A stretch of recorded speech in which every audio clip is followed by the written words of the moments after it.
Ilocana. For today's video natin ay gagawa tayo ng kakaibang recado o yung sauce ng spaghetti sauce na ginagawa ko dati sa Italy. Ito yung second time na gumawa ko sa Italy noon at pangalawa dito. Iba naman yung ginagawa ko dati kasi mga sauce na ginagawa ko naman ay yung mga simple lang para sa ating pamilya. Pero ito, yun talaga ang natural ingredients ng spaghetti sauce sa Italian na spaghetti. Ito mga ginagamit natin. Ito. Naka-ready na. I-ready ko na yung yung pasta. Ito na yung pasta. Una kong pinunod dito with salt at mantika. Ito. Ngayon, umpisahan natin ang ilalagay natin. Nag-ready na ako. Kasi kakaiba yung natin ngayon. Itong Liberty naman ay wala tayong choice. Kasi ito lang na dito sa Pilipinas. Eh sa ibang bansa naman ay wala. Iba naman yung sweeten nila o ginagamit na creamer. So, gagamit tayo ngayon ng ayan. Malalaki itong kinuha ko para malasahan natin. Ayan. Kailangan i-slice natin ng pabilog. Ayan. Para ito kasi yung niya, yung toppings niya.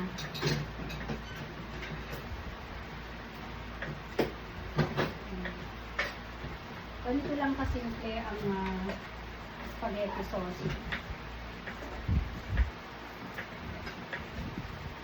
Tayo naman ay gumagawa tayo sa mga niluluto natin para sa mga anak natin o para sa pamilya natin. Pero simple talaga. Pero ito talaga yung tunay. Share ko sa inyo para kung meron kayong handaan o kailangan nyo yung spaghetti sauce, Italian sauce, ayan. Pwede nyo gayahin.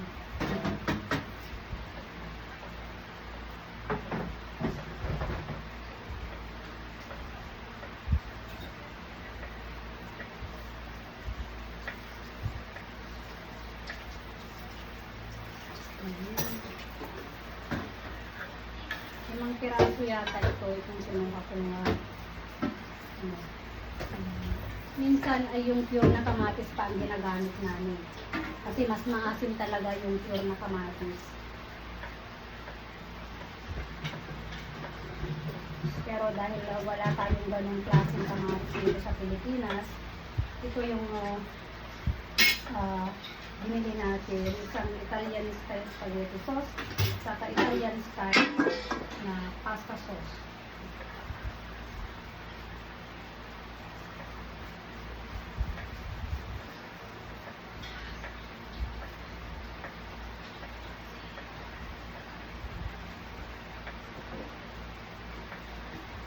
Ayan na ito. Ayan na. Naka-ready na yung yung laso na. At yung sibuyas ito. Ayan.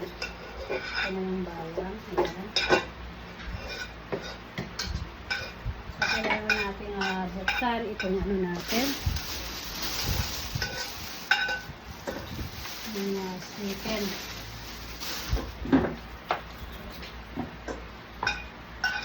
Itong isang lata, so hindi ko lahat ilalagay, kalahati lang kasi meron tayong nabuksan na ginamit natin, na pwede pang gamitin. Ayan siya. Creamer naman siya, pero all-purpose creamer ito. Ito naman yung sweeten na talaga.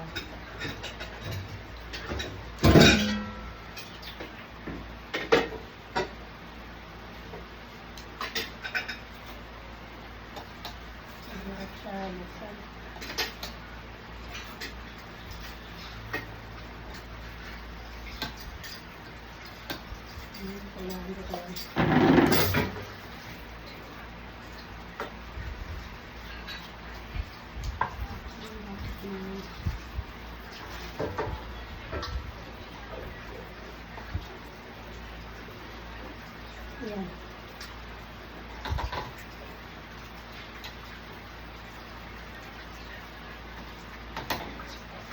Na kasi ng natin. Oo, sira na yan. So, pero pwede pa. Pwede pa, magamit ko pa. Kailangan naman siyang diinan para mabuksan.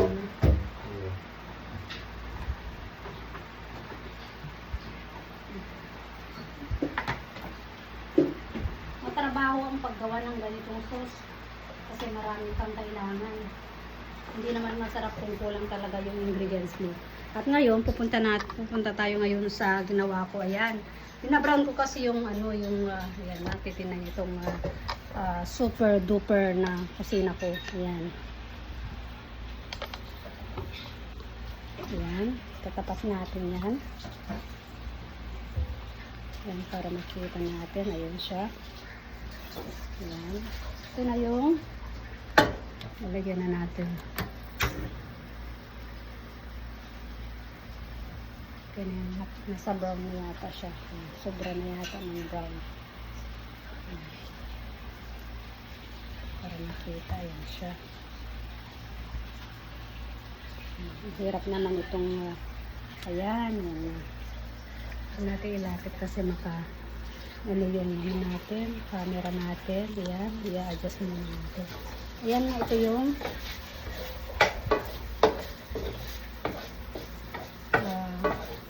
ground beef.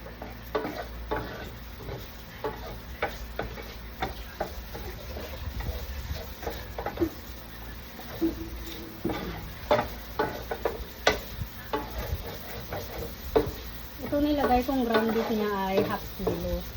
Kasi masyadong yung pasta naman na ilalagay ko kasi depende kasi sa kilo ng ano natin, pasta natin para magiging masarap siya. Dahil yun naman sa lalagyan natin ng kaunting mantika.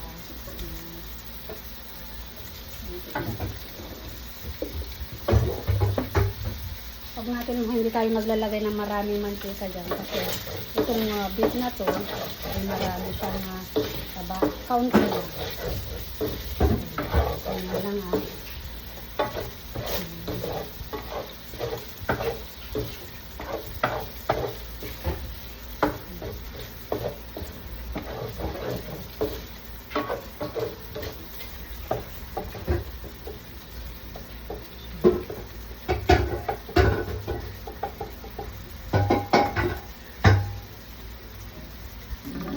dapat yata ilagay natin makikita niyo ba? Ayan siya. Ayan, ito yung ano ko. Ito yung niluluto ko. Ayan, tamang-tama na lang. Ano ba? Pinunin mo yung ano ko. Para makita niyo. Ito mo lang galawin niya. Ito yung ground beef. Lagay natin sa low pan. Ngayon, nalagyan na natin ng bawang. Ito yung bawang. Ayan.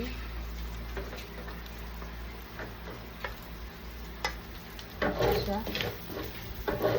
Simple lang kasi ang pagluto ng Italian sauce sa mga spaghetti. Kasi sa ilang taon ko doon na nagluluto ng ganito. Kasi meron kaming pwesto doon para sa mga Filipino food, ayan. Iba't ibang lahi. Doon sila kasi tumatambay kasi malaki yung coffee shop natin doon. Ayan, hinayin siya. Ngayon, ilalagay natin itong sibuyas. Ayan. Dapat hindi magiging dry ang karne natin. Ayan. Lalagyan natin dadagdagan natin ng mantika, ayan, kasi wala nang luluto sa sibuyas natin. Siya? Kasi dumikit na siya doon sa ano. Ayan. Siguraduhin lang natin na hindi siya masusunog kasi kapag nasunog na yan, hindi na siya masarap. Wala nang lasa. Ganito lang ang simple pagluto ng mga Italian na spaghetti sauce. Ito naman nakuha kong recipe ito dahil nandoon talaga ako mismo. Ayan. Ako yung taga-tikim ng luto, yan. Kahit hindi naman ako marunong, pero doon ako talaga natuto. Kung mahilig ka talaga sa pagluluto, yan, hanap-hanapin ng katawan mo. At kahit simpleng buhay lang ang meron tayo, yan, kailangan nating matuto para magiging magkakaroon tayo ng ibang budget. Yung mga iba naman ay meron tayong pinaglalaanan. Ayan, yung iba naman ay talaga yung best na paglalaanan natin. Pero sa mga ganitong bagay na pagkain, hindi tayo pwedeng magtipid. Kasi instead na bibili pa tayo sa restaurant, maghahanap tayo ng masarap na sauce ng mga spaghetti, mga Italian spaghetti sauce. Gagawa na tayo. Yan. So, sa mga interesado dyan na pwede na mag-PM sa akin, ibibigay ko sa inyo yung buong-buong recipe ito. Dahil hindi naman ako nagmamalaki ko sa sarili ko. Pero ito talaga ang experience ko sa 9 years sa Italy na nagtrabaho sa mga ganitong lutuan o coffee shop, mga iba pagkain sa mga Italian foods, Italian restaurant. Ayan na. Low fire lang siya para hindi siya masunog. Ayan. Ngayon, ilalagay natin yung sinasabi ko sa inyo. Ito na siya. Ayan. Dahil yan mismo yung magluluto dito. Yan. Frozen kasi ito.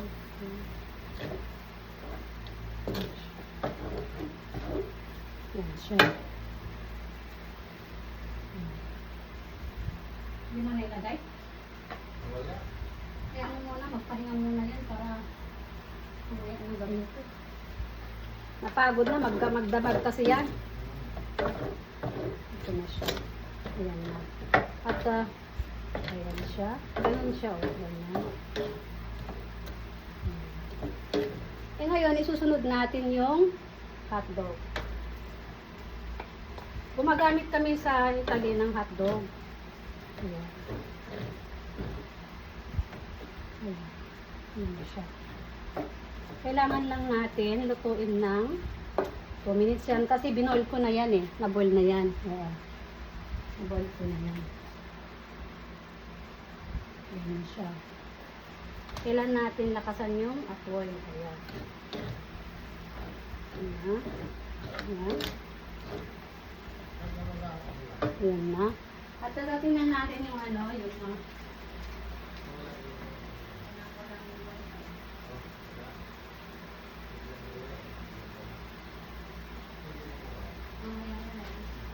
ayan. At titingnan natin itong mismo. Ayan na siya. Ayan na. Haluin natin. Ayan. Kasi yung nilagay natin condense, siya yung magluluto dito mismo. Instead na lalagyan natin ng tubig, ilalagay natin ay condense para magiging malasa talaga siya. Ayan. Ayan. At naluto na yung sibuyas yan. Kasi yung mga iba naman, ang ginagamit nila para maluto ang sibuyas ay manteka. Hindi naman maganda ang manteka. Kasi yung manteka mismo ay na-absorb talaga ng mga mga pasta. Hindi masarap. Ayan.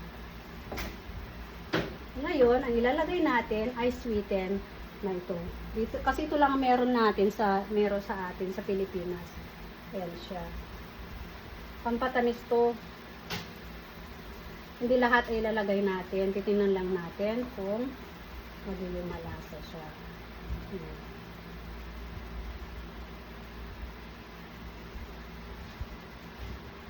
Kaya binabalik-balikan doon sa pwesto namin dahil sabi nila kakaiba daw ang luto ng mga Pilipino para sa mga Italian foods, mga Italian na sauce, ng mga spaghetti sauce nila. Yan. Tingnan nyo, pinagmamalaki ko talaga na mga OFW na Pilipino sa Italy. Talagang gustong-gusto nila. Kaya marami nag-hire sa ating bansa pagdating sa pagluto. Kasi karamihan doon, maraming restaurant talaga doon. Ayan. Ngayon, dahil medyo lutong-luto na yung ayan, yung karne.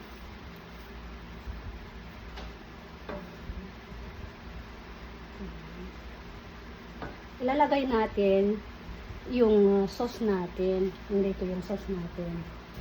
At magugulat Isang ayan, isang Italian style sauce. Ayan, siya.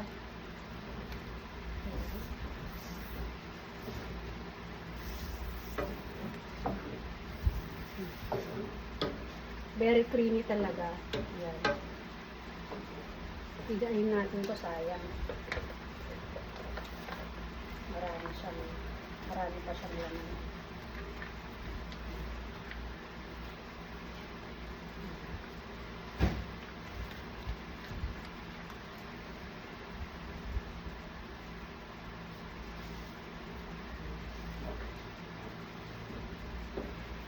Ang ginagawa ko, ito, nilalagyan ko, kung kailangan ko ng lagyan ng tubig na kaunting, nilalagyan ko ito.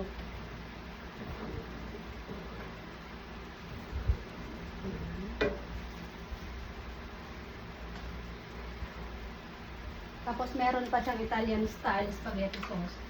Nakakaiba. Ito. Kita niyo ito. Ito na siya. Ayan.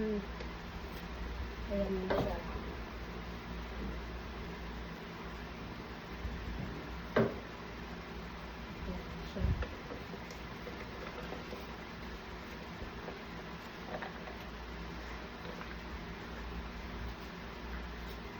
Ipigain natin ulit. So, marami pa siyang laman. Sayang. Ayan.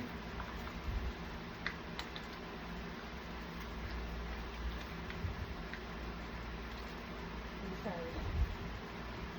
Ilalagay natin sa low heat itong ano natin para maluto siya. Tingnan nyo, ang sarap ano. Titingnan natin, lalagyan natin ng kaunting tubig ito. Ayan. Para makuha natin yung natirang ayan. Sayang eh, sayang. Siguro nagtatanong kayo kung anong ginamit kong pasta para dito. Ang ginamit kong pasta ay Italian pasta talaga. Ipapakita ko sa inyo dahil meron pa akong natirang isang supot. Ayan. So, lalagyan natin siya ng siguro 5 minutes to. Pero nasa low heat siya para maluto yung sauce niya. Kasi kung hindi mo siya lulutuin, amoy ketchup la talaga. Kasi hindi natin sigurado kung pure o ano yung nilagay natin. Kasi wala naman tayo sa Italy. Ayan, ganito talaga siya. Ipapakita ko sa inyo yung pasta na ginamit ko. At kukunin ko para nandito. At para makita nyo kung anong klaseng pasta ang ginagamit natin. At saka, para madaya nyo yung mga gusto mo kung magluto, ito siya. Ito siya. Ayan. Ayan siya, oh. Ito mismo ang ginamit ko, pasta. Ayan. Ayan siya. Iba ang kulay niya, no? Ayan, brown. Ayan. Pero ito talaga yung mga original sa mga Italian. So, spaghetti number 3. Spaghettini pa. So, ito, haluin natin para ayan, para ma-mix natin yung lasa, yung mga flavoring niya. Ayan. So, ilalagyan pa natin ng sweeten. Ito naman, hindi natin ilalagay talaga.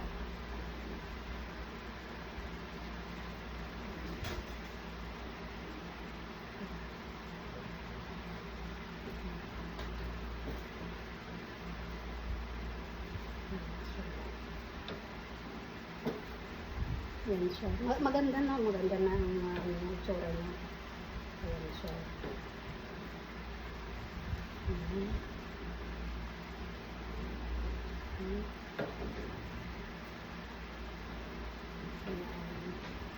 So, ayan mga ka-Ilocana, itong share ko sa inyo na sabi ko na very special na para sa spaghetti sauce. Dahil ito mismo yung ginamit namin sa Italy para ma-encourage namin yung mga tao, mga Italian na kumain sa restaurant namin. Ayan siya. Ayan siya. Sa mga sa mga hindi pa nakapag-subscribe, mag-subscribe na kayo para ma-notify kayo sa mga susunod nating videos. Marami pa tayong susunod na video. Dito lang sa Ilocana Channel.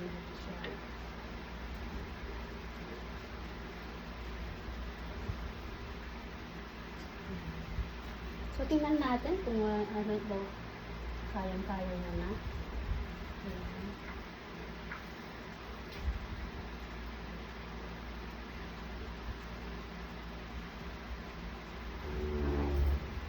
Ayan siya.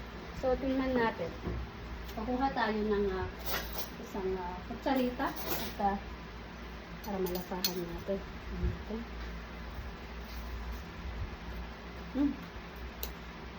Sobrang sarap talaga. Sobrang sarap talaga ang luto natin. Dito nyo malalasahan yung talagang pinaghirapan natin. Ayan. Kasing sarap ng pagmamahal natin. Sobra. So, go ahead kay Lucana. Huwag kayong magsasawang maganood sa akin sa mga videos ko kasi marami pa tayong susunod na ipapakita ko sa inyo mga na tutunan ko, mga na-experience ko sa buhay, sa araw-araw nating buhay na nagagawa natin. At dyan kayo manunod kayo at para ma-encourage kayo lahat sa mga buhay natin na para tayo matatanggalan tayo ng mga tinik ng mga kapag na-stress tayo. Punta ka lang sa channel ko at i-share ko sa inyo para mawala yung mga stress natin, kung paano mawala ang mga hinanakit natin na kailangan natin malampasan yung pagsubok natin sa buhay. Mga Ilocana, subscribe kayo sa Jonelyn Ilocana channel.